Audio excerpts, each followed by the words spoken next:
Il est écrit, l'homme ne vivra pas de pain seulement, mais de toute parole qui sort de la bouche de Dieu. Matthieu 4, le verset 4.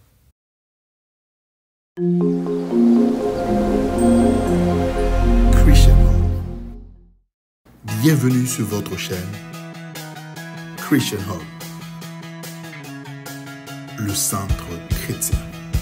Une chaîne créée pour vous, avec des contenus divers conçus pour améliorer votre vie chrétienne. Leçons de la semaine, lecture de la semaine, réflexion biblique, musique chrétienne et plus. Christian Hub, le centre chrétien. N'oubliez pas de s'abonner et partager la parole de Dieu.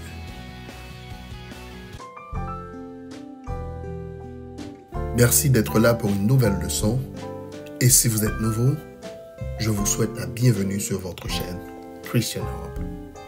Et le titre de la leçon pour cette semaine est Deutéronome dans le Nouveau Testament. Le Nouveau Testament est saturé de l'Ancien, c'est-à-dire que les écrivains inspirés du Nouveau Testament ont cité les écrivains inspirés de l'Ancien Testament comme source d'autorité.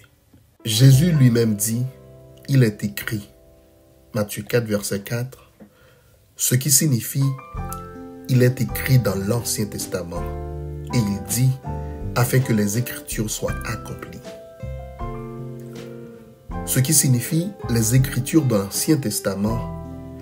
Et quand Jésus rencontra les deux disciples sur la route d'Emmaüs, a eu lieu de faire un miracle pour leur montrer qui il était, commençant par Moïse et par tous les prophètes. Il leur expliqua dans toutes les Écritures ce qui le concernait. Luc 24, le verset 27.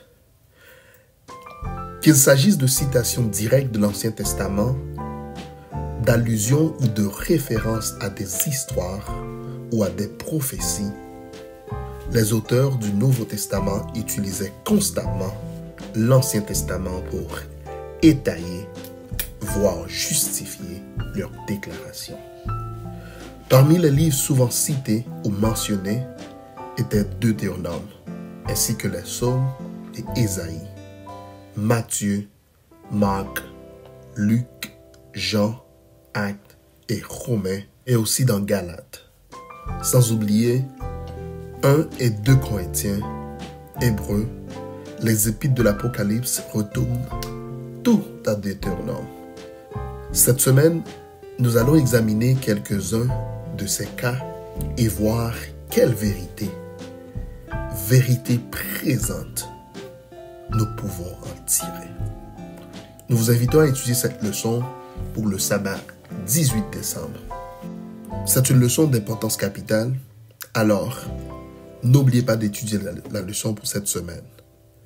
Alors je vous invite de s'abonner à cette chaîne si vous ne l'avez pas encore fait et activer la cloche pour recevoir la notification de nos prochaines vidéos. Alors je vous souhaite une bonne semaine dans le Seigneur Jésus-Christ.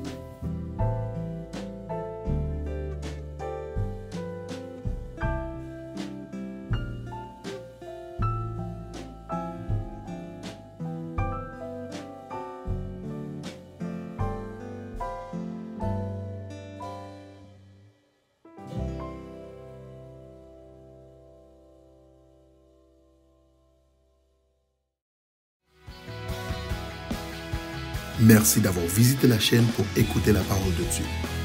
N'oubliez pas de s'abonner et partager la parole de Dieu. Que Dieu vous bénisse grandement dans son amour. À la prochaine. Au revoir. Goodbye. Ciao.